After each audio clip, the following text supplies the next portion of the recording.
30,000 feet above ground in a locked military jet, a man raised his rifle and pulled the trigger. The target, President Traoré. But what happened next didn't just stop a bullet, it exposed a war no one dared to speak of. If one man's survival can shatter a system built on silence, then ask yourself, what was that bullet really aiming to kill? It was supposed to be a routine return flight, not commercial, not luxurious. Just another steel-skinned aircraft groaning through the stratosphere, carrying the weight of secrets heavier than its own metal hull. Inside, the lights were dimmed, not for comfort but control. Shadows fell across the rows of seats lined with men in uniform, officers, analysts, loyalists, and whispers in between. A thick air of silence hummed louder than the engines outside, and it wasn't just the altitude. No one dared speak above a murmur. No one unbuckled early. Everyone sat with their backs straight, eyes forward, as if the very air between them could record. Somewhere near the center of the aircraft sat a man unlike any other on board. Not because of the medals on his chest, but the ghost behind his eyes. President Ibrahim Traoré, 49 years old. Calm, calculated, unshaken, and yet more hunted than any man in his region. He sat quietly near the emergency exit, not for safety, but for reach. He didn't trust spaces with only one way out. Not anymore. Just hours earlier, he'd left a dusty military compound near the northern border where he had personally overseen an off-the-record inspection of covert operations. No press, no photos, just handwritten notes and veiled nods in poorly lit rooms. The kind of meetings that never happened but determined everything. To the world, he was a nationalist. To his enemies, a problem. But to those closest to him, Traoré was something far more dangerous. A man who refused to be quiet. He leaned back in his seat, now seemingly relaxed fingers, brushing the armrest lightly but not out of comfort. It was rhythm, habit, the habit of a man who had survived too many rooms with locked doors and smiling traitors. Outside the window, clouds roamed like silent beasts beneath the aircraft. Inside, the only sounds were the distant hum of turbines and the occasional shift of boots on metal flooring. Even that seemed rehearsed. There were no attendants, no stewardesses, no in-flight menus. This was a military-grade aircraft. Function over form, no room for leisure, only duty. But it wasn't the silence that unnerved, it was what hid behind it. What happens when an aircraft is full of secrets and no one knows which one is about to explode first? That question lingered in the air even if no one asked it aloud. A few rows ahead, an intelligence analyst shifted in his seat. His fingers drummed nervously on a tablet that displayed encrypted briefings. He stole a glance behind him, then looked forward again too quickly. One of the junior officers adjusted his collar. The motion was sharp, deliberate, as if his uniform itched in a way it hadn't on the way in. Even the pilot's voice, when it came through the overhead speaker for a routine altitude report, sounded rehearsed, measured, too clean, and Traoré felt it. He didn't flinch, didn't speak, but the side of his jaw clenched ever so slightly. His right thumb tapped the underside of his seat. Not out of impatience, but to check. Beneath the cushion, taped carefully and silently before departure, was a sidearm he'd placed himself. Not by accident, not by fear, by pattern. Because men like him didn't die from one bullet. They died when they forgot the second one was always coming. He'd seen it before. In 2019, a fellow leader in the region, one of the few who dared challenge foreign military contracts, had stepped into a diplomatic vehicle and never stepped out. Official cause of death, cardiac arrest. Unofficially, nobody knew. But Traoré remembered the look on that man's face a week before he vanished. Not of fear, but fatigue. He had started checking less, trusting more. That would never be him. Traoré glanced around. Nothing unusual, but also nothing real. The eyes around him were focused but too still, too disciplined. The kind of stillness that wasn't trained but ordered. And then a subtle movement. 3 rows back. A man leaned ever so slightly forward. Left hand brushed the sole of his boot. Not the bag, not the tray, the boot. Traoré's eyes narrowed. Subtle. Too subtle. Too perfect. He exhaled once long and quiet. Then without warning, he shifted in his seat.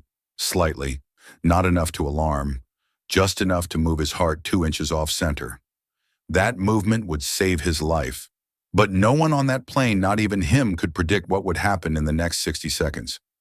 Not just a gunshot, but the unraveling of an entire war hidden inside a cabin full of silence. It happened in less than a second. The silence inside the cabin shattered like glass under pressure. The sharp crack of a high-caliber rifle exploded through the aircraft, a sound too unnatural, too violent to be mistaken for anything else. It wasn't turbulence. It wasn't engine failure. It was a gunshot, and it ripped through the air like a lightning strike. President Traoré didn't think. His body moved before his mind did a shift no larger than the breadth of 2 fingers. He leaned slightly to his left, instinct guiding him with razor precision. The bullet tore through the cabin, slicing past his right cheek. Skin split. Blood hit the collar of his jacket in a sharp spray. A hiss of air filled the silence that followed, and then screams. But Traoré didn't fall. He was still standing. Bleeding, yes. Stunned, maybe. But not dead. And that fact, his survival, seemed to stun one person more than anyone else, the shooter. Row 7. A man now rising slowly, his rifle still warm in hand, his pale fingers wrapped around the barrel like they belonged there. He wore tactical beige, not standard issue. No insignia, no rank. His face was clean-shaven, angular, unreadable. But his expression wasn't victorious. It was disbelief. The shot was meant to kill. A center mass strike, clean and surgical. Yet the target was still breathing, still bleeding, still glaring straight at him. Before the shooter could react again, 2 guards moved, one from the aisle, one from the rear. The first lunged, the second tackled low. The rifle clattered to the floor, skidding across the metal tiles like a spinning compass, pointing at no one. In a matter of seconds, the man was pinned, disarmed, and zip-tied, his face pressed into the cold flooring of the aircraft. Around them, chaos reigned. A soldier shouted. Someone screamed. Others ducked behind seats, hands over heads, still unsure if the danger had passed or was only beginning. But amid the panic, Traoré remained perfectly still. He reached up, touched the blood on his cheek, looked at it, then at the man now restrained beneath 2 knees, and a dozen questions. He didn't ask if the man acted alone. He didn't ask how the rifle got on board. He simply stared. The shooter calm as stone met his gaze. No panic, no fear. Just a quiet, unsettling focus, like he was still completing a mission not yet finished. That unnatural calmness in the face of failure felt louder than the gunshot itself. Traoré turned to his aide and spoke only 2 words. Seal everything. Doors, cockpit, communication systems, radios, sat links. Everything was locked down in under a minute. The aircraft, now 30,000 feet above the earth, had become a sealed war room. Do not speak to ground command, he ordered quietly. No calls, no signals. No one leaves their seat unless I say so. Blood still marked his cheek like a red slash of fate, but his voice was steady, almost disturbingly so. The assassin was lifted into a seated position by the guard's arms restrained behind him. His head was turned slightly, just enough to keep Traoré within view. And then he smiled, just faintly, like he'd expected this or something worse. You fired 1 shot, Traoré said, his tone cold. You missed. The man said nothing, but that wasn't the point, was it? Still silence. The cabin was tense again, but this time it wasn't from fear. It was from realization. This wasn't a failed assassination. It was a signal, a spark. And as Traoré's eyes scanned the faces of the passengers, some pale, some sweating, others frozen, he knew that this bullet wasn't meant to end a life. It was meant to start something far more dangerous. And the next move, whatever it was, wouldn't be coming from the gun. It would come from who the shooter looked at next. And Traoré had already seen it. The hum of the engines continued, steady and indifferent, as if the air itself hadn't just been torn apart by a bullet. But inside the cabin, time had slowed. Conversations froze.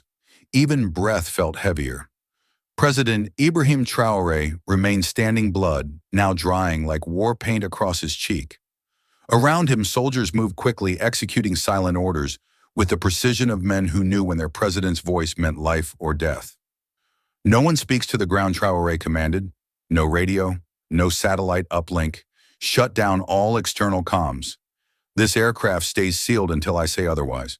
Within minutes, the plane was a floating prison. No contact and no signal out. The pilot received the lockdown protocol and banked the aircraft slightly off course. They wouldn't be returning to base. Not yet. Not like this. Guards dragged the restrained assassin toward the forward bulkhead.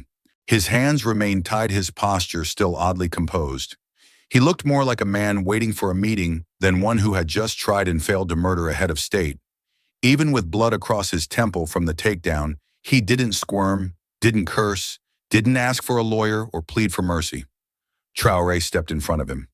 Close, too close by most security standards. But this wasn't about security. This was about reading a man's breath before he lied. The assassin blinked once. His lips moved. "You weren't supposed to survive," he said, voice low but clear. A pause, then a smirk. "But that's not the point." For a moment there was nothing but the mechanical thrum of the engines. No one moved. The soldiers holding the man tensed. Even Traoré stood still, as if those few words had hit harder than the bullet itself. He studied the man's face. No accent, no twitch, no fear. His gear was NATO grade. His boots had no country's flag. His dog tags had been scorched unreadable. This wasn't just a hired gun. This was a ghost. "What is the point?" Traoré asked, cold and measured. The assassin didn't respond. Instead, his eyes shifted ever so slightly. Not downward, not to the guards, but to a man seated 3 rows back. A young officer, early 30s, dark-skinned, freshly shaved, sharp uniform. His hands were clenched knuckles pale. Sweat glistened along his brow. And when he saw the assassin's eyes on him, he flinched. That was all it took. Traoré turned sharply and pointed. "Arrest him!" he said, voice like a crack in stone. The officer shot up from his seat in panic. Wait, I didn't arrest him," Traoré repeated louder now. No room for doubt, no space for lies. Within seconds, 2 guards swarmed him. He went down hard, struggling but unarmed. His voice rose in protest, but Traoré wasn't listening. The cabin was tense again, this time in a deeper, quieter way. The realization that the assassin wasn't alone. The shooter laughed under his breath. "Too late now," he muttered. Traoré knelt slightly, eyes inches from the man's face. "Too late for what?" The assassin tilted his head, his expression unreadable. "You think this is about you," he said softly, almost like a secret. "But you're just one of the names." Traoré didn't answer, because deep inside he knew. He had never been the endgame. He was just the message, and someone else still on board might be holding the next page. The plane banked left, smooth but decisive. No announcement was made. The crew didn't need one, not on a flight like this. They all understood what a shift in trajectory meant, especially when paired with a sealed cabin and the silent gaze of a president who just survived a close-range assassination attempt. Traoré stood near the cockpit, now eyes on the dim green glow of the instrument panels. The pilot didn't make eye contact. He didn't need to. He simply gave a curt nod and adjusted their course toward a destination few had ever seen: a Cold War-era military base buried deep in the eastern corridor of Burkina Faso, a place left off most maps but never out of use. As the aircraft settled into its new bearing, Traoré returned to his seat, still silent, still bleeding, but calm. Outwardly, he looked composed, in control, the kind of man who had lived through too much to be rattled by a single bullet. But beneath the surface, his mind moved like a war machine, scanning, calculating, anticipating. Because something about this didn't sit right. Not just the shooter, not just the officer who flinched. It was the silence. Too quiet, too synchronized. The kind of silence that meant someone was watching, not reacting. He slid back into his seat near the emergency exit. Not by accident. It was the same seat he always chose when flying. Aisle. Quick access, maximum visibility, minimum exposure. He never sat by the window. Windows were for civilians, for people who believed the danger came from outside. But in Traoré's world, it was always closer, always behind the uniform.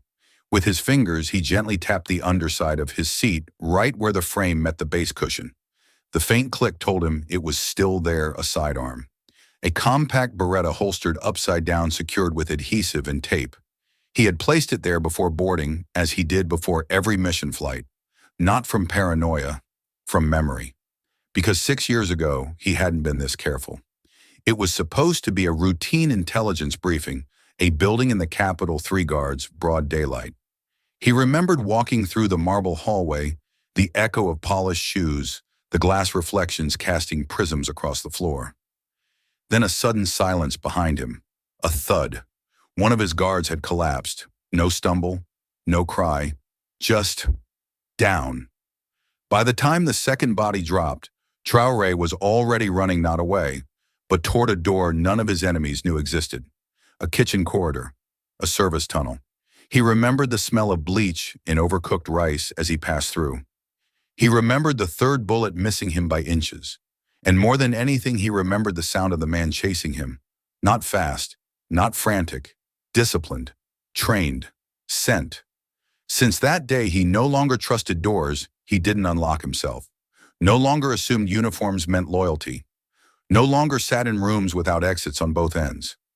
He carried his own weapons, read his own reports, and learned to see through smiles designed to mask betrayal. Now, as the plane flew farther from safe territory, the faces on board seemed to shift, not literally, but in the way shadows moved across their features. Some men had fought beside him, others had only followed orders. And in a cabin full of orders, Traoré knew not all were his. The assassin hadn't said another word since being restrained, and that silence now felt more menacing than the gunshot itself.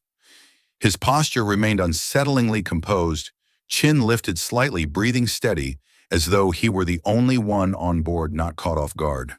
But it wasn't his words that would unravel the next thread of this operation. It was his shirt. While searching his body for concealed weapons, a corporal named Kamara had noticed something strange in the stitching along the interior collar, a slight unevenness, no more than a few millimeters. In any other circumstance, it could have been written off as a manufacturing defect. But on a man who had carried a NATO-grade rifle with a defaced serial number, there were no coincidences. Kamara carefully sliced the seam open with a scalpel. A black micro USB drive, barely larger than a fingernail, slipped out onto his glove. No label, no markings, no encryption sticker, just metal and silence. The discovery was brought directly to President Traoré, who stood at the rear of the aircraft in a sealed-off compartment now turned into a mobile intelligence bay. A portable military-grade laptop was retrieved. Traoré didn't hand it off. He plugged in the drive himself. He didn't ask if it might be booby-trapped. He didn't blink. He simply leaned forward and stared at the screen, waiting. The folder opened. Inside one single document, title Ghost File Echo Priority, cleared accounts. He clicked, and the names appeared. 9 entries, no images, no context. Just names, dates, and a single column status neutralized. Each name was familiar, but not in the way most lists of enemies or targets would be. These weren't warlords or foreign operatives. They were something far more dangerous to a system built on silenced truth-tellers. Dr. Amadou Bayo, renowned economist, disappeared 14 months ago after publishing a paper exposing backdoor mineral contracts. Colonel Sita Kabore, whistleblower in military procurement fraud, officially retired, unofficially vanished. Jamila Ouedraogo, journalist known for tracing missing humanitarian funds, found dead in her car, ruled accidental carbon monoxide poisoning, and 6 more, each name cut like a wound that had never properly closed. Traoré scrolled to the last entry. 9. TBA status scheduled. High profile. He stared at the entry for a long moment, something in his breath catching not from fear but fury. His cheek still burned with dried blood, the cut a reminder that he had almost become name number 9. Or perhaps he already was. This wasn't just an assassination attempt. It was a message, and the message was encoded in names. This wasn't personal, it wasn't political, it was logistical, efficient, clinical, systematic. This isn't the work of a lone extremist. Traoré muttered, eyes still on the screen. This is policy. He leaned back, cold metal pressing into his spine as he processed the implications. These weren't just victims. These were silences purchased and arranged. Voices that had gotten too close. Ideas too loud. Truths too sharp. Across from him, Kamara spoke, hesitant. Sir, do you want us to wipe the data? Traoré turned to him sharply. No, he said. Print it. 3 copies, encrypt them. Keep one on you. Give one to the intelligence chief when we land. And the last, he paused. I'll carry myself. There was a long silence.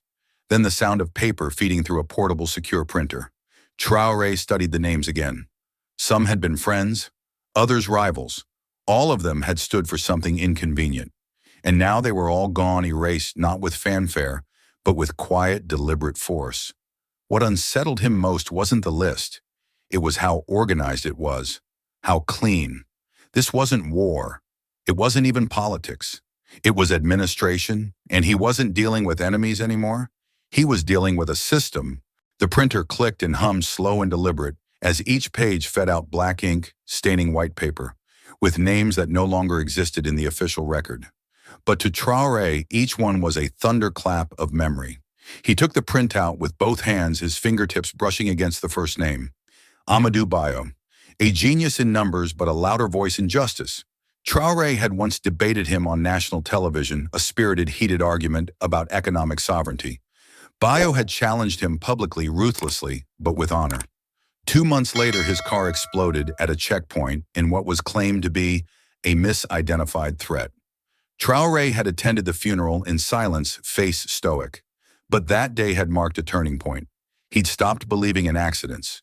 Colonel Kabore, sharp, honest, a soldier who had bled for the flag but refused to be owned by it. She had brought forward evidence of procurement fraud that implicated several international advisors. She'd handed the file directly to Traoré. 3 weeks later, she resigned and was never seen again. Not even her family could recover her belongings. What struck him then was not just the erasure, but how easily it had been accepted. Jamila Ouedraogo. He hadn't known her personally, but he remembered her writing. He remembered the way her words burned. She had exposed misallocated donor funds traced directly to military subcontractors. Her final piece had been pulled offline within 2 hours. The retraction claimed a misuse of data. Her body was found 3 days later, a tragic accident in a locked car with no trace of forced entry. It wasn't the facts that chilled him. It was the silence that followed. Each of the 9 names had a weight. Each name was a warning he hadn't fully heard until now. Traoré leaned back in his seat, holding the printed list as if it were a folded flag after a soldier's death. His cheek still ached. His eyes were glassed with memory, but his voice when it came was clear and steely. They thought the bullet would be enough, he said. That if I fell, the world would move on, just like it did with them. His aide remained quiet, standing beside him like stone. Around them, the makeshift intelligence corner buzzed with low voices, but none interrupted. Everyone in that cabin had felt the shift. This was no longer a recovery mission. This was a reckoning. Traoré stared again at the 9th entry, TBA, scheduled, to be announced. He knew what that meant. A name yet to be written, or a name already decided, but not yet delivered. His.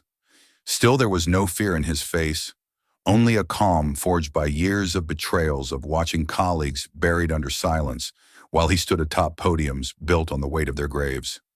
If I survive, he said, voice low but firm, I speak for them. The aide looked at him, hesitated, then nodded. Sir, what do you want us to do with the file? Traoré folded the paper gently, not reverently, deliberately. We build the case, he said, line by line, name by name, not just for us, but for the world to see. He turned toward the lockdown communications console. Open the archive, prepare a secure broadcast package. I want this translated into every major language on the continent and 3 beyond it. Now. This isn't just a bullet, it's a blueprint. Outside, the aircraft began its slow descent toward the classified airstrip. But inside the cabin was alive, not with panic, but purpose. People moved, instructions spread, encryption keys were handed out like weapons. The war hadn't ended in that cabin. It had begun there, and Traoré was no longer just fighting for his own life.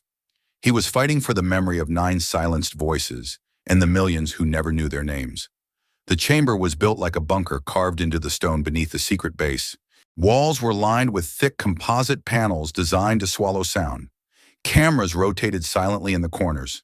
There were no windows, no clocks, no voices. It was a room that had heard many things over the years, confessions, denials, screams. But today it heard nothing. It watched. On the other side of the one-way glass, a small security team observed in silence. The monitors were on mute by order. This wasn't an interrogation in the traditional sense. It wasn't about gathering facts.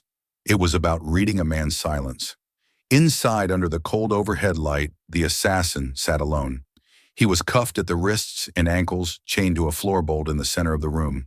His posture was relaxed. Not slouched, but settled like a man who knew this wasn't the end of his journey, only another station. His name, or the one the guards had assigned him, was Helix. No documents, no prints in local databases. His DNA returned only diplomatic access flags, coded references to agencies that denied knowing he even existed. Yet here he was, alive and calm after firing a bullet at the most guarded man in the country. The steel door creaked open, slow and deliberate. President Ibrahim Traoré stepped inside. Alone. No aides, no guards. No voice in his ear feeding him lines. Just him and Helix. They locked eyes. There was no greeting, no warning. Traoré didn't sit. He walked slowly to the edge of the interrogation zone, hands clasped behind his back. "I expected more," he said quietly. Helix tilted his head. "Of the room or of me?" "Of the cause," Traoré replied, a faint smirk. "And which cause do you think I serve?" "That's why I'm here," Traoré said, his voice firm but devoid of heat.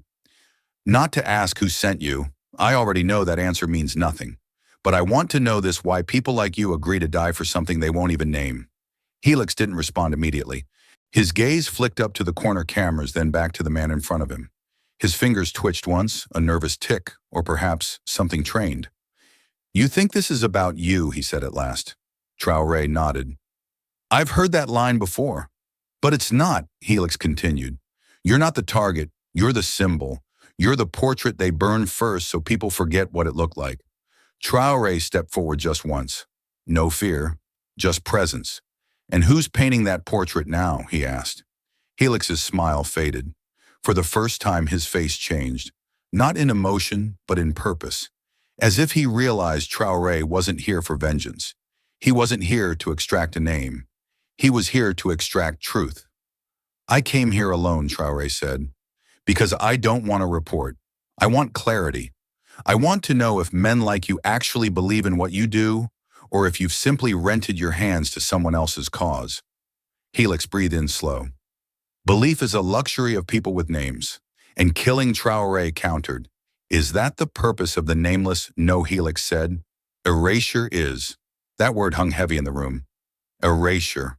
Of names, of truths, of inconvenient voices. And now perhaps of Traoré himself. The president didn't flinch. "You failed?" Helix shook his head.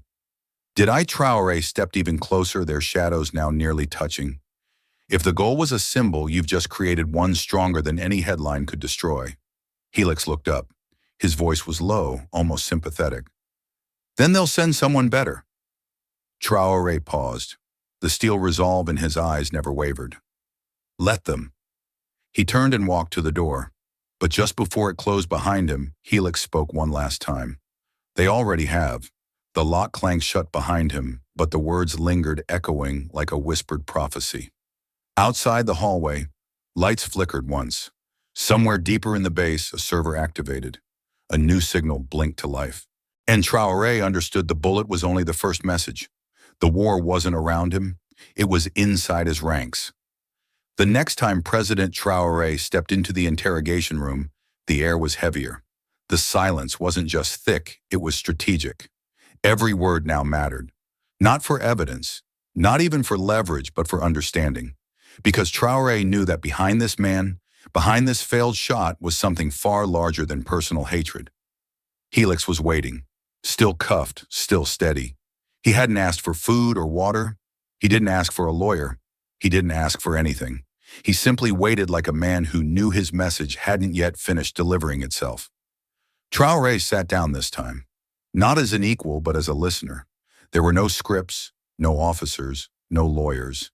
Just two men in a soundproof room and a war resting between their words. "You weren't hard to kill," Helix said without being prompted. Traoré raised an eyebrow. "You were just too loud to ignore." The words didn't sting. They confirmed something Traoré had suspected all along.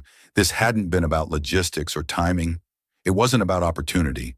It was about silence and the threat of breaking it. "You wanted to make an example of me," Traoré said calmly. Helix tilted his head.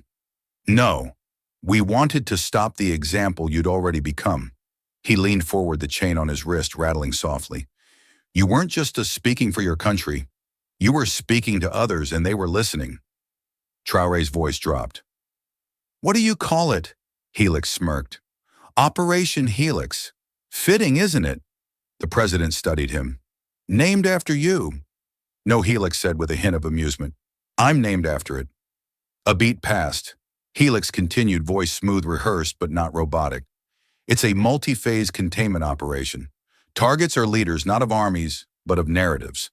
Men and women who refuse dependency, who reject aid strings, who speak too clearly about food sovereignty, monetary reform, trade realignment. Leaders who don't bow, Traore said. Leaders who don't need to, Helix corrected. For the first time, Traore's jaw tensed.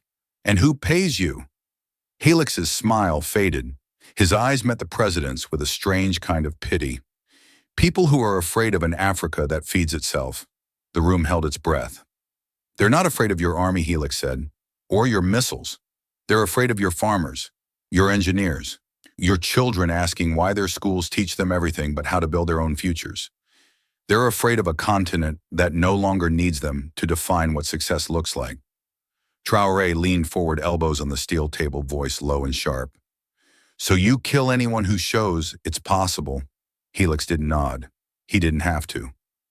We don't need to kill everyone, he said. Just enough. Just the ones with reach. The ones who turn speeches into movements. The ones who make it seem real. He looked directly at Traore. You were never just a man. You were a blueprint. You were proof. There it was again. That word, blueprint. Traore looked away slowly, exhaling. His heart didn't race. His palms didn't sweat. But something inside him began to settle, not with peace, but conviction. So what now, he asked. You failed. Do they send another blueprint to erase mine? Helix chuckled. They don't need to. The system is automated. Fail once, activate contingency. You're not dealing with people anymore. You're dealing with algorithms, influence, clusters, sanctions masked as partnerships. You don't need to fall by gunfire. You can fall by famine. But I'm still here, Traore said. For now, Helix replied. A quiet descended again, heavy as a closing lid.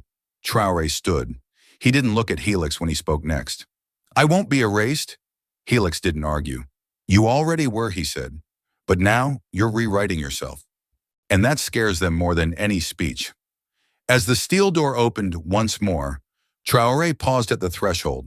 He turned slightly, then let them be afraid. The door closed behind him, not with a bang, but with the soft finality of a line being drawn. The air in the room hadn't shifted, but the temperature had, not from heat but realization. A subtle turn in Helix's posture told Traore something was still unsaid and perhaps more dangerous than bullets or bombs. There's a second list, isn't there? Traore said. Helix looked up, mildly impressed. You're quicker than most. Traore didn't smile. I'm alive. That makes me slower than they wanted. Helix exhaled slowly, as if releasing something long held. The first list is for those who won't bend. The second is for those who might. Traore's eyes narrowed. Names Helix shrugged in his cuffs. I don't have them. I wasn't cleared. But the project's called Echo Green. It's not about blood. It's about whispers, gentle pressure, a timely donation, a subtle threat, sometimes an award, other times a scandal that never gets released. You'd be amazed how many ideals break under the weight of convenience. Politicians, Traore muttered. Ministers, judges, even journalists, Helix added. Not everyone has to die. Some just have to change their minds, or pretend they did. Traore stood again. He had heard enough, and yet his hands remained still, his voice composed. So while I fight for sovereignty, someone else offers a speaking tour and a university grant. Helix smiled without joy. Some revolutions end not with a shot, but with a scholarship. There was nothing left to say. This time when Traore left the room, he didn't look back. He returned to the control wing of the base where staff awaited his command. The air was thick with questions, but no one dared interrupt him. His voice, when it came, was crisp and commanding. Bring me the intelligence chief. Assemble cyber ops, internal affairs, and diplomatic monitors. A young officer blinked. Sir, do we have a new threat? Traoré didn't answer immediately. Instead, he looked out the small shatterproof window at the airfield below, quiet now calm. But the calm had teeth. He finally spoke. There's another war coming. It won't use bullets. It'll use briefcases, honors, sponsorships. We'll be invited to join it before we realize we're prisoners inside it. His eyes hardened. So we check everything, every recent partnership, every grant, every contract signed without my desk seeing it first. No more second list. He turned to his aide. We won't just fight with guns, he said. We'll fight with memory. The data extraction took hours. Buried inside the USB drive beneath layers of false folders and self-destructing code, lay something the intelligence techs hadn't expected: faces. 9 folders, 9 names, each marked with a code name, a blurry thumbnail, and a file path to a deeper archive hidden under military-grade encryption. It was not just a list. It was a system of erasure, methodical, timed, and quietly devastating. The files were projected onto a secured wall in the underground command room. The lights dimmed, the space sealed. Only 4 people were allowed in the room: Traoré, his intelligence chief, his cybersecurity lead, and the archivist. The screen flickered. The first image appeared. Target Ember. Name Dr. Amadou Bio, The Economist. His photo was taken just outside a university lecture hall. Eyes mid-blink, mouth forming a word as if caught mid-thought. The timestamp was just days before his report on predatory mineral contracts had gone public, and just weeks before his car detonated in what was later labeled vehicle malfunction. Another file. Target Iron. Name Colonel Sita Kabore. Still in uniform, a military logistics whistleblower. The date of her disappearance, 3 days before a press conference where she was expected to present a trove of internal audits implicating joint ventures with foreign arms brokers. Then came Jamila Ouedraogo. Her face was framed by the neon light of a TV studio. She'd been preparing to host a special on vanishing agricultural grants and the phantom funds that disappeared after IMF injections. She died in a locked car engine, running purse untouched. Each file told the same story with different voices. A pattern began to emerge. Each of them had stood at the precipice of speaking. Not just whispering behind closed doors, not just writing internal memos. They were about to go public, to name names, to stand behind podiums, to publish what wasn't meant to be seen. And then always they vanished, erased from the news cycle. Their funerals quiet, their memories reduced to vague rumors of burnout, betrayal, accidents. Only now, as the files spilled open, did the full picture take shape. They hadn't been targeted because they were enemies of the state. They were erased because they were enemies of silence.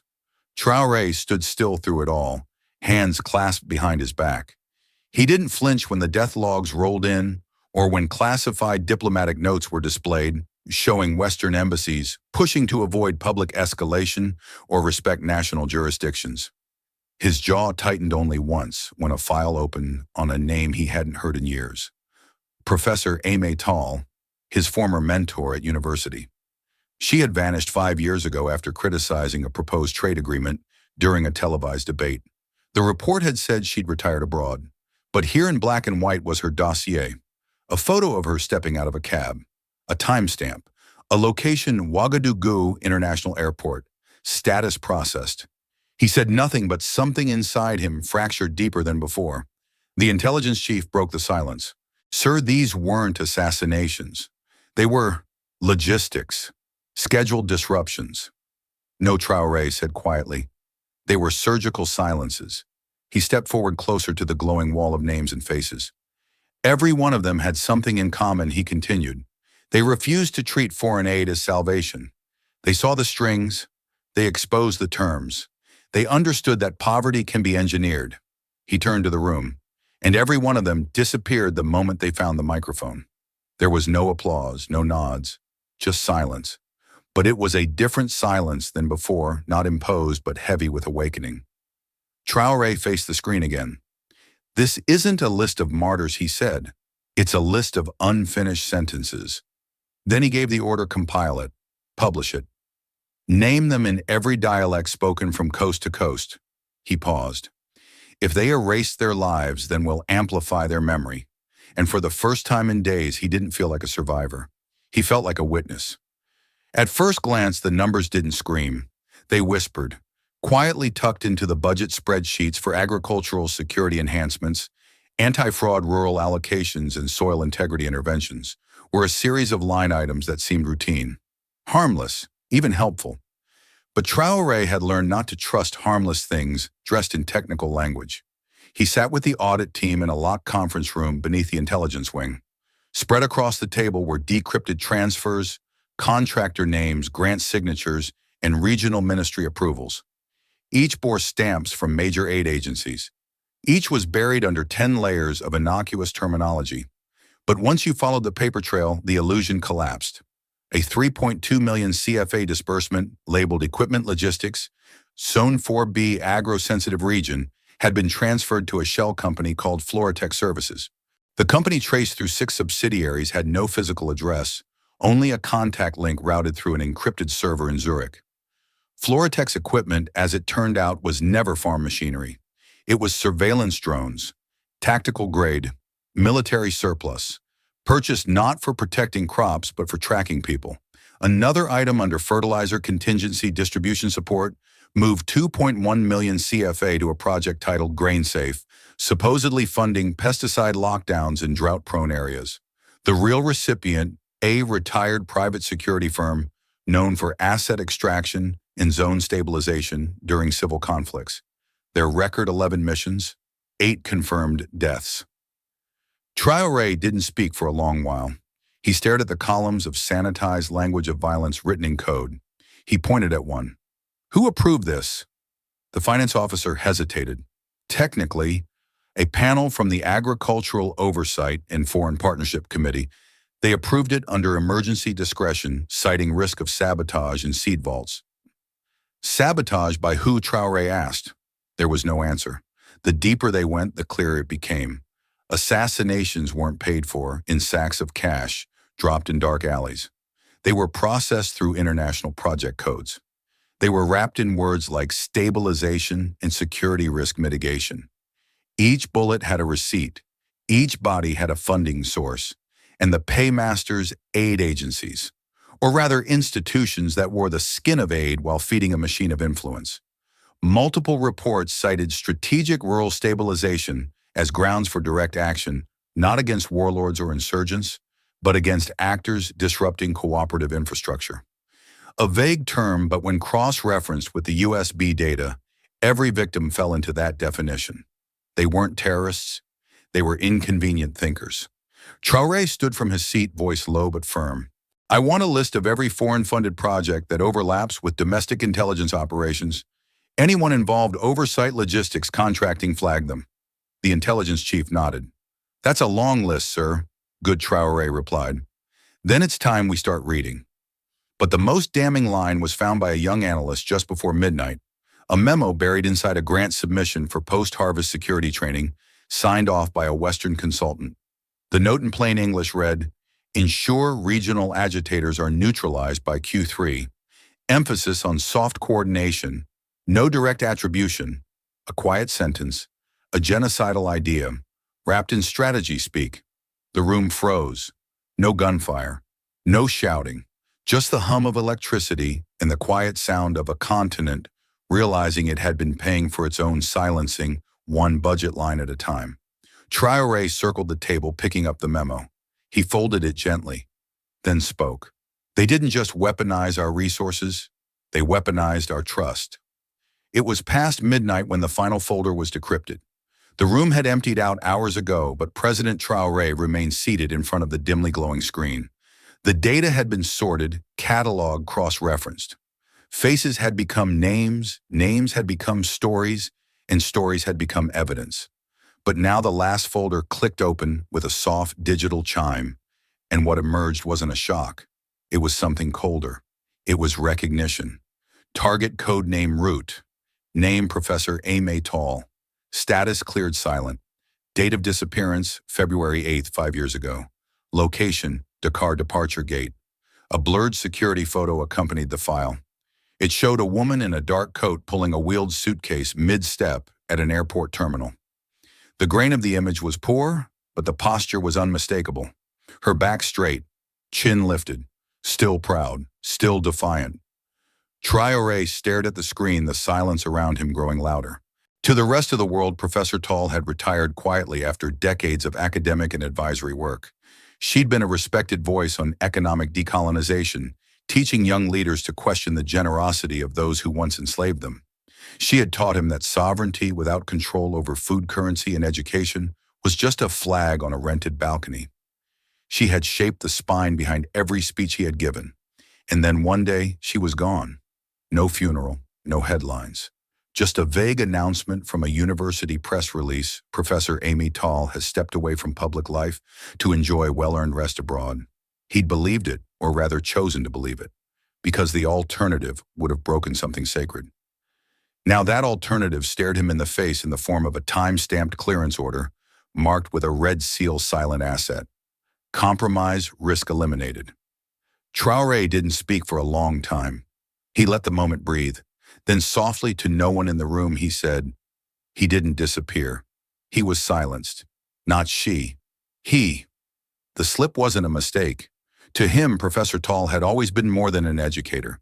He had once called her the architect of my defiance, a mentor so precise in her thinking that she could dismantle colonial trade theory in one paragraph and rebuild it into strategy with the next. She had never told him what to believe. She had taught him how to believe, with evidence, conviction, and memory. Now it was time to return the gift. He stood up, eyes fixed on the file. Then he turned to the intelligence officer, standing at the door, a young woman who had quietly entered moments ago. 3 encrypted copies, he ordered. 1 goes to the African Union. Not a committee the chairperson's hands directly. 1 goes to the press.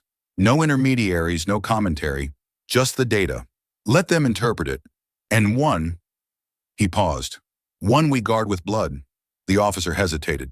Sir, encrypted to what level? Military deep seal.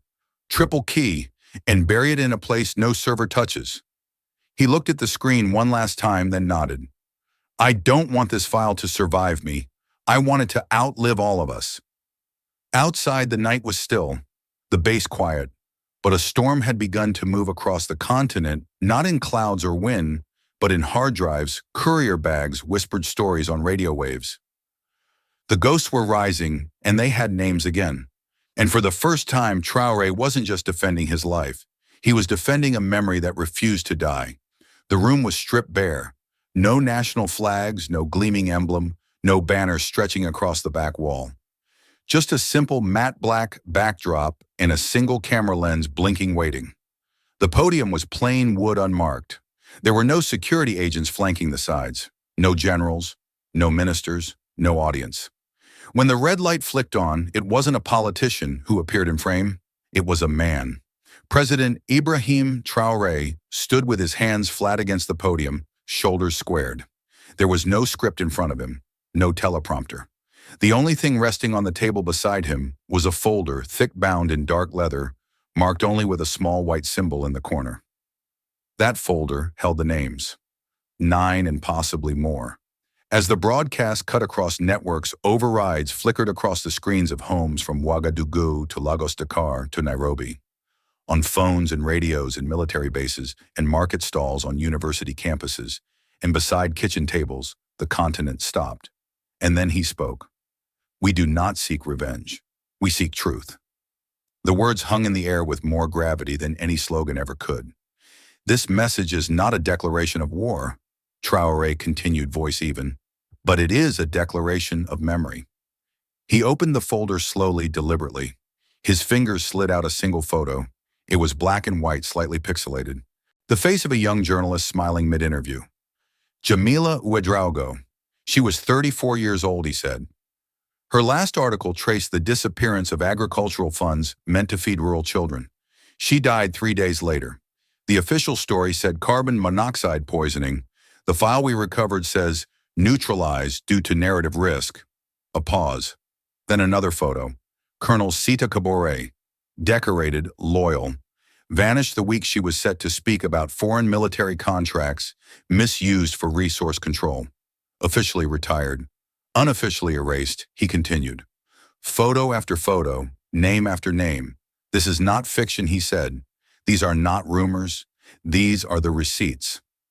Traoré lifted a second document, a chart, a redacted email trail. He read aloud, ensure regional agitators are neutralized by Q3, emphasis on soft coordination, no direct attribution. The room on screen remained silent still. No music, no applause. Just his voice. This language didn't come from a rogue soldier. It came from a consultant working under a foreign-funded partnership program, labeled agricultural support, processed as development aid. But in reality, a currency of silence. His eyes were steady. He wasn't angry. He was exact. I'm not speaking to make you afraid. I'm speaking because, for too long, we were trained to whisper our grief, to bury our disappeared in bureaucratic phrases. But today we say their names out loud. He looked directly into the lens now. To the people of this continent, our sovereignty is not just borders and armies. It is memory. It is who we allow to be forgotten. He closed the folder, slowly, deliberately.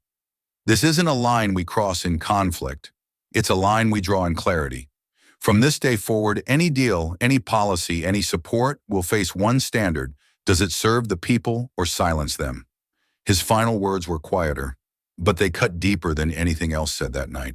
We no longer ask who pulled the trigger. We ask who wrote the budget. The feed ended there. No anthem, no fade out, just a hard, deliberate cut to black. But the silence that followed was different this time. It wasn't empty. It was awake. In media rooms across the continent, the broadcast didn't end when the camera cut to black. Because just moments after Traoré's final words faded from the airwaves, the screens changed again, not by human hands, but by an embedded loop encoded into the transmission. One by one, photographs began to appear. Full screen, no names, no dates, just faces. 9 of them. Each lingered for precisely 10 seconds. A pause long enough for recognition, long enough for memory, long enough to realize they were never supposed to be seen again. Jamila mid-smile holding a mic. Colonel Cabaret in fatigue's eyes sharp beneath her beret. Professor Tall caught candid at a lecture, pointing toward a chalkboard covered in economic diagrams. Others followed a student activist, a district judge, a community radio host. The room of any newsroom, any classroom, any cafe watching the stream had gone utterly still. And then came the sound. Static at first. Then a filtered clip garbled, encrypted like a transmission intercepted mid-command. Not part of the original broadcast, but embedded by the intelligence team in the final 5 seconds, a parting strike of truth. The voice was clipped, calm, unmistakably foreign. The target survived. Containment strategies must begin immediately. Reinforce soft assets, delay exposure, do not escalate without clearance. Then silence again. The final image returned a blank gray screen, and across Africa the silence held, not from confusion, not from fear, but because every journalist, every mother, every student, every soldier watching understood exactly what they had just seen. This was no political theater, no campaign tactic, no ploy for sympathy. It was evidence, raw, undeniable, human. Within minutes, phones began to ring. Journalists scrambled, emails fired, talk shows canceled their planned topics. Satellite channels rerouted entire segments. In Dakar, a panel of foreign development officials abruptly walked out of a press event. In Nairobi, a broadcaster paused live coverage to say only, "We were told these were accidents. Today we were told the truth." And in a quiet market district in Bamako, an old man stopped slicing yams mid-preparation and pointed to the screen above the fruit stand. "That one," he said, voice shaking. "That one used to teach my niece how to read. We were told she left. We were told—" He trailed off. He didn't need to finish, because now the continent knew. They knew who was targeted. They knew who vanished. And more importantly, they knew why. This wasn't a battle waged on battlefields. It was fought in budgets, in whispers, in shadows. But for the first time in years, the shadows had shape, and the silence wasn't quiet anymore. It was charge. By the time the final face faded from the broadcast, the continent was already trembling, not with panic, but with something slower, deeper, more dangerous to those who built their power on silence. Recognition. The transmission had ended without ceremony. There was no flag waving, no anthem, no official logo. And yet, in its simplicity, it had carried more weight than 1,000 campaign speeches. A president who had almost died days earlier had just stood before the entire continent not to cry vengeance, but to reveal the architecture of erasure. And he ended with words that struck harder than any bullet. They sent a bullet. We sent a truth they can't bury. He said it not with defiance, but with finality, like a verdict being read. In Brussels, the phones began to ring before the silence had settled. Offices inside aid organizations scrambled to issue preliminary reviews. Delegations requested emergency briefings. No one knew what version of the data had been released or how much more was waiting in encrypted reserves. Some tried to downplay the leak, others panicked quietly, because what scared them wasn't just the proof, it was the reaction. In Kigali, a group of university students held up their phones toward the campus gates and live-streamed themselves repeating every name shown in the broadcast one by one, candlelight flickering beside each word. In Dar es Salaam, a woman dropped to her knees outside a government building, clutching a photo that had been missing from her wall for 4 years. Her brother, a radio journalist, had gone abroad in 2020. Now she knew what had really happened. Across markets, churches, mosques, barbershops, boardrooms, people watched in silence. And for the first time, the signal didn't cut. The stream wasn't interrupted. No technical difficulties. No emergency redirect. The truth had survived the airwaves. In Bamako, an old man at a tea stall whispered, "This time they couldn't stop it. This time, it landed." It was no longer about President Traoré. He had become a vessel, not a hero. The bullet meant for his life had cracked open something deeper, and through that fracture, light poured in. Inside the press rooms of Ouagadougou, journalists who once hesitated to touch sensitive topics now flooded inboxes with articles, exposés, think pieces. No longer afraid to lose access because they had seen what losing memory truly meant. Diplomats reached out, envoys blinked through emergency meetings, and somewhere deep inside a secure building in a Western capital, a man in a gray suit looked at a screen and whispered, "We missed. We hit something bigger than him." And he was right. The bullet hadn't just missed Traoré's heart. It had hit a fault line buried beneath decades of controlled aid, manipulated debts, and sponsored silence, and it split. Traoré stood alone in the same studio after the stream, watching the post-broadcast server logs roll in. 12 million views in 3 hours. 42 languages subtitled, one continent listening. An aide approached quietly. "Sir, should we begin follow-up briefings with state media?" Traoré shook his head. "No, not yet." He turned off the monitor, stood tall. "Let the silence speak for one night," he said. "Tomorrow we act." He walked out of the room, folder still in hand, and behind him truth kept echoing louder than the gun that tried to kill it. It was dawn when President Traoré stepped out onto the granite platform. The square was empty by order but far from silent. Even in the stillness, it breathed with the weight of what had just passed, not just a broadcast, not just a revelation, but a shattering of decades of careful forgetting. The memorial had been built hastily years ago, commissioned by a previous administration, more concerned with symbolism than substance. A wide circular plaza of pale stone, surrounded by polished black walls etched with generic words, unity, sacrifice, resilience. Until now it had felt hollow, a place visited by cameras, not by hearts. Today it had meaning. Traoré wore no suit, no sash, no medals. Just a dark overcoat, hands barefaced, solemn. He walked alone, holding a small steel USB drive between his fingers, the same one cut from the lining of the assassin's uniform. The same one that had exposed the system behind the silencing. The same one that carried the unfinished voices of 9 people, and maybe many more. He approached the central stone, a square block of obsidian in the center of the plaza, meant to represent the unbreakable foundation of the Republic. Today it would serve a truer purpose. He knelt before it and with a quiet breath placed the USB gently on its polished surface.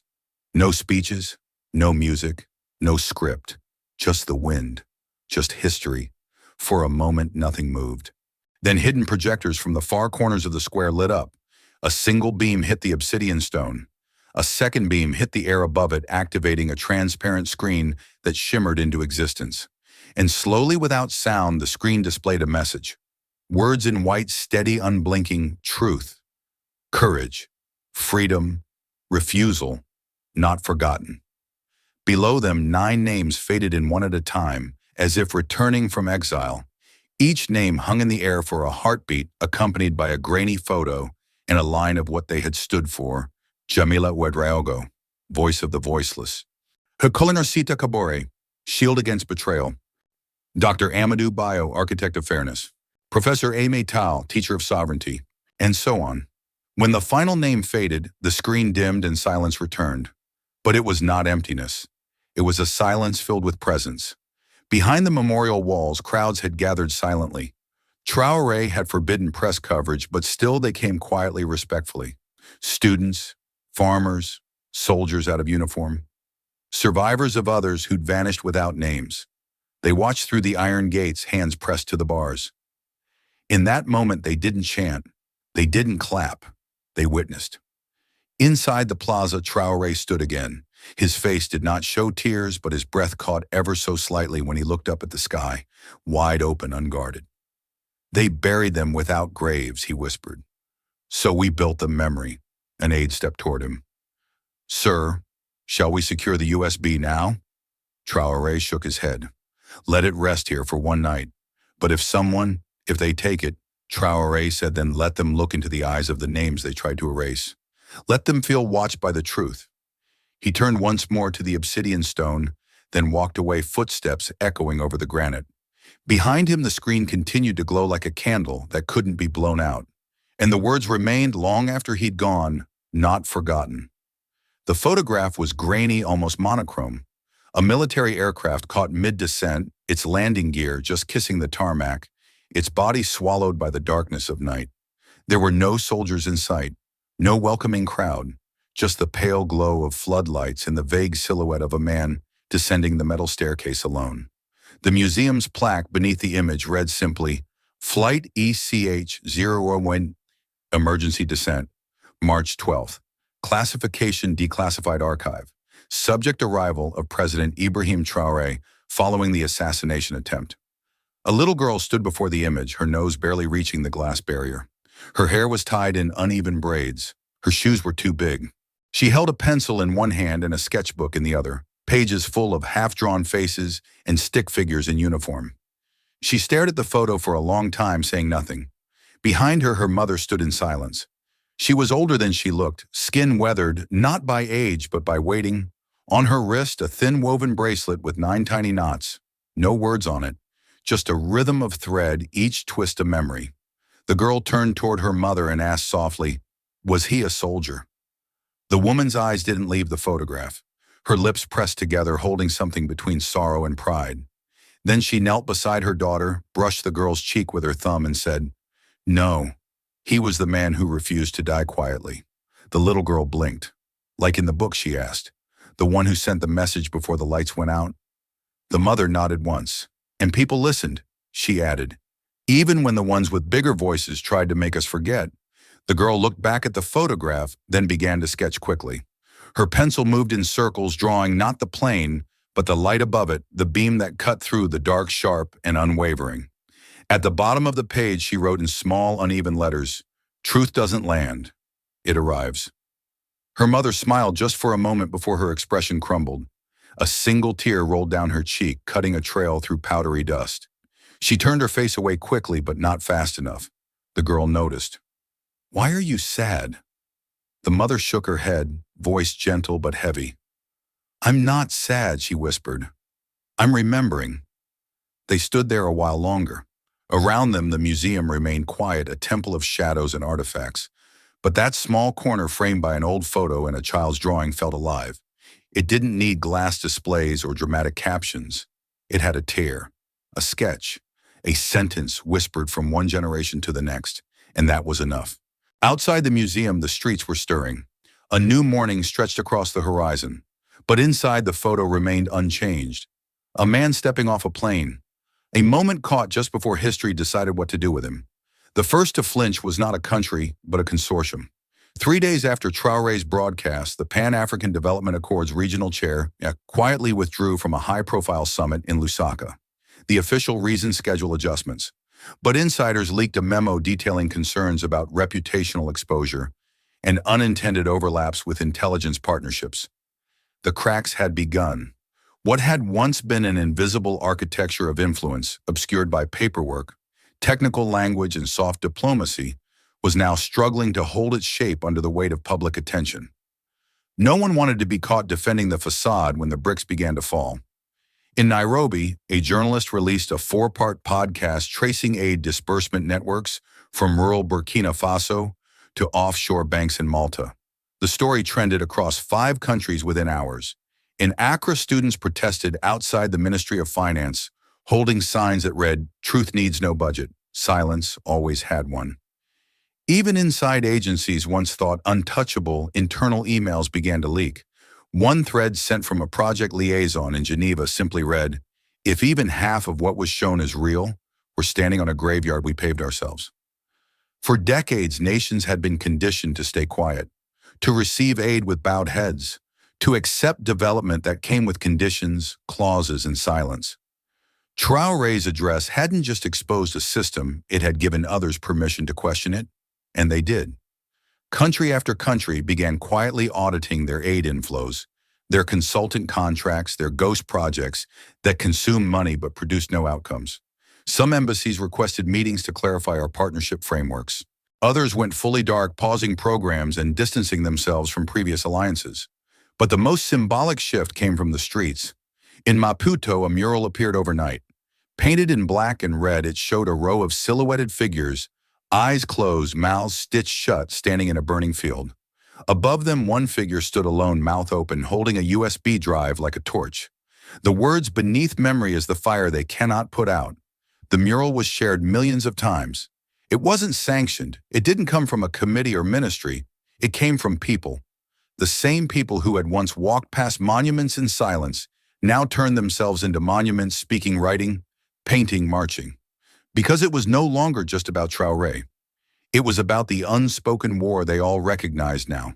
The subtle assassinations, the financial colonization, the way silence had been weaponized until someone shattered it with a name. And now that silence was becoming a storm. Traoré watched the change unfold not with triumph, but with gravity. He understood storms. He had seen what they could wash away and what they could reveal.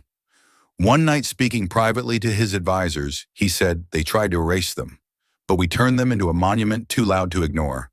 And that was all he needed to say, because the storm had already begun, and this time no one controlled the weather.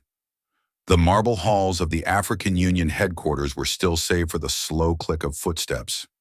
Inside the central chamber, the flags of 55 nations stood behind a long arc of seats, each filled by a leader, a minister, a voice of power. Traoré entered with no entourage, no translator, no notes. He stood at the central podium, upright, calm, unbending. Around him, a hum of curiosity and apprehension. Some nations had denounced his revelations. Others had quietly begun internal reviews. All had watched the fire he'd started spread across borders, institutions, even minds. He began simply, "I am not here to accuse. I am here because I survived what others did not." He placed a small plaque on the desk. It bore no emblem, just 9 names etched in silence. "You saw the broadcast, you saw the files, and yet this is not over." He paused, then continued, "Because now they will not aim at our heads. They will aim at our voices." There were murmurs. "They will say we are unstable, unreliable, that our truth is dangerous. And they will offer us silence disguised as diplomacy." Again. Traoré scanned the room. He saw allies. He saw skeptics. He saw history in the making. But let me be clear. Africa is not asking for sympathy. We are demanding clarity. A long breath. No more deals behind closed doors. No more aid with strings tied to our throats. If we are to rise, we rise speaking our own name in our own voice. He stepped back. Not a thunder of applause, but a standing silence. And sometimes silence is louder than anything else. The museum didn't sit in a capital city or beneath a marble dome.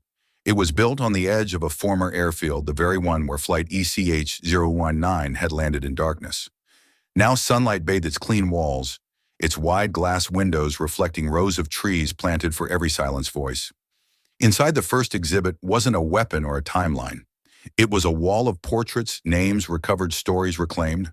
Beneath one, a young guide stood before a group of students. She had her hair in a braid, her voice clear and steady. Her badge read Ada McKay, a name once seen in a sketchbook in a previous chapter of history. "This is Colonel Kabore," she said. She uncovered military fund misuse before she disappeared. For years, her case was closed. Now her story is open. She walked the group past the next room, a sound chamber where visitors could hear the last broadcasts, journal entries, even text messages of those who had once tried to warn the world. A small girl raised her hand. Were they famous? Adama smiled. No, they were just brave. She glanced out the window where her mother stood in the garden, of names a tear on her cheek, same as years ago. And sometimes, Adama added softly, being brave is enough to change everything. The children nodded. The museum stayed quiet. But in that quiet, something bloomed: understanding, memory, and the courage to speak. The bunker door hadn't opened in years. It was once a secure room lined with radio equipment, map tables, emergency rations. Now it was just dust and silence. President Traoré stepped in alone. No guards, just memories. On the far wall, still intact, hung a black and white photo. 8 men and 1 woman in uniform. Younger, fierce-eyed. Traoré among them, a captain back then. Beneath the photo, someone had once scrawled a line into the cement with a knife. "We do not rise for ourselves, but for those who died standing." He read it slowly aloud, and then sat down, not in a chair of command, but on the cold floor. He took out an old radio transmitter, half broken, and held it like an artifact. He thought of Professor Tall, of Kabore, of Jamila, of the girl in the museum, of the students marching, of the mural in Maputo, of the names reborn not as victims, but as voices. And finally he whispered, not into a microphone, not to a crowd, but to the air, "They tried to kill me with silence. But I turned that silence into a voice. And now we speak, together." Outside, a wind passed over the capital, not a storm of chaos, but of change. This story isn't just about a president who survived an assassination. It's about the louder violence of silence and what happens when one man refuses to stay quiet. Traoré's journey reminds us that truth once spoken with courage can ripple further than bullets ever reach. It exposes how power doesn't always wear a uniform. Sometimes it hides in policies, in aid and quiet deals written in backrooms. Yet amid the darkness, voices rise, from a mother's tear to a child's question, from a hidden file to a broadcast that shook a continent. What we choose to remember and what we choose to speak shapes the world more than we think. Because memory is resistance, and truth when shared becomes unstoppable. So here's a question for you. If your silence could protect you but your voice could protect others, what would you choose? If this story touched you, don't let it stop here. Like, share, and subscribe to Captain of Truth, where every voice matters and every story echoes far beyond the screen. This story is a fictionalized and dramatized narrative created for educational, inspirational, and storytelling purposes. While it may be inspired by real public events, people, or societal issues, it includes imagined dialogue, reconstructed scenes, and character interpretations, meant to highlight broader themes of justice, dignity, and resilience. Any resemblance to actual events or individuals beyond public knowledge is purely coincidental. We do not intend to defame, mislead, or harm, but to invite reflection and meaningful conversation. Thank you for watching Captain of Truth.